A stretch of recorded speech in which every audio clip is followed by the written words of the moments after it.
Your Honour, ladies and gentlemen of the jury, may it please the court, my name is Shaw initial M, and I appear on behalf of the defendant, Mr. John Simmons.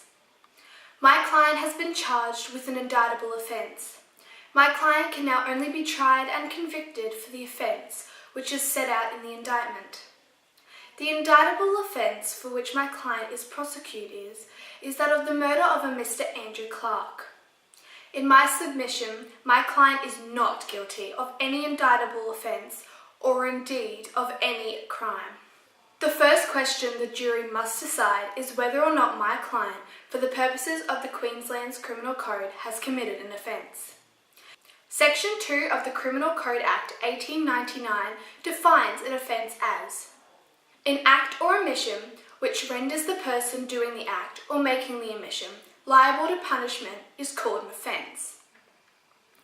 In my submission, my client has neither acted or omitted to act in such a way as to be liable to be punished. This is so because Section 23 of the Criminal Code says, a person is not criminally responsible for an act or omission that occurs independently of the exercise of the person's will, or an event that the person does not intend or foresee as a possible consequence. The facts of this case are plain and as such clearly satisfy Section 23. On the morning of the 28th of March 2013, my client and the deceased, both aged under 18 years of age, had competed in a swimming tournament. After what might be described as a public affray, Clark, enraged, discontinued his cycle home, pulled out a wooden cricket bat from his backpack and swung at my client. As any other innocent person would do, my client ran for his life. Clark chased after him. Clark, in an enraged state, tripped and fell into a deep embankment. My client, full of compassion and empathy for Clark, called for an ambulance. This was to no avail, as Clark was pronounced dead at the scene after hitting his head against concrete. Further to Section 23, my client is clearly not guilty of any offence. Therefore, John Simmons is not criminally responsible for the death of Andrew Clark.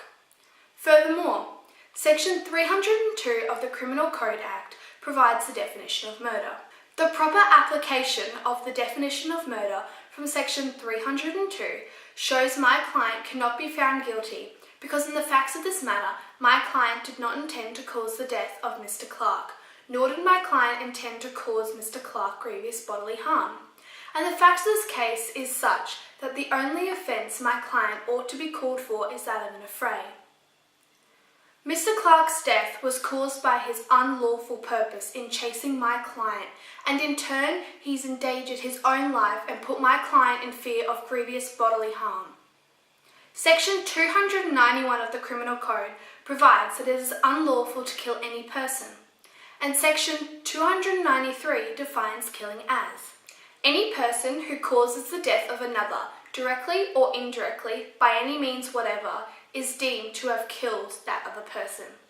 My client did not, directly or indirectly, by any means, cause the death of Mr. Clark. Any person who unlawfully kills another person is guilty of a crime, which is called murder or manslaughter according to the circumstances of the case.